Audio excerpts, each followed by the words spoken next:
সিপিএমের চাকরি বাজত যেদিন চোখে হাই হাই যেদিন চোখে হাই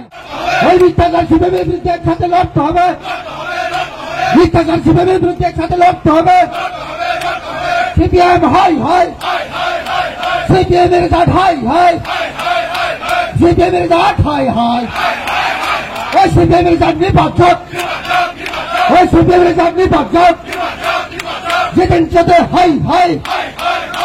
যেদিন চোখে হাই হাই যেদিন চোখে মানিক সরকার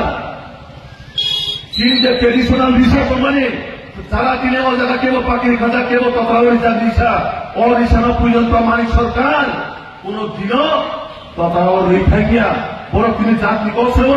তিনি মহারাজানি করছে মহারাজা বীর বিক্রম যে তিনি ত্রিপুরা রাজ্য আসলে জাতি জনজাতির যে ঐক্য মিলন ছিল ঐক্যলঙ্কা তিনি বড় কেন ছাড়া মহারাজ ত্রিপুরা রাজ্যের বলে কোন খেলাই রিসাইকেল মহারাজা বীর বিক্রম তো আবার নির্লজ্জ আজকের পিতা মুখ্যমন্ত্রী প্রাক্তন মুখ্যমন্ত্রী মানিক সরকার যে তিনি কক ভরতায় কক খাইছে বাসন বিক্রয়া তা তিনি দেশটি প্রধানমন্ত্রী নরেন্দ্র মোদীজি কক ভরতায় ভাষণ দিব তিনি রাজ্যের মুখ্যমন্ত্রী কক ভরতায় করছে তিনি রাজ্যের সভাপতি রাজ্যপতি জি কক ভরতায় করছে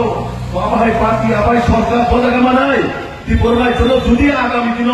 কোন জায়গায় সুইসাইড করানি বা ত্রিপুরা সভাপতি করা থাকে একমাত্র ভারতীয় জনতা পার্টি ভারতীয় জনতা পার্টি ছাড়া কোন পার্টিতে ত্রিপুরার জন্য উন্নতি খেলে মতন করে আমার বাংলাদেশ সিপিএম তিনি সারা ভারতবর্ষে দুর্ভিক্ষে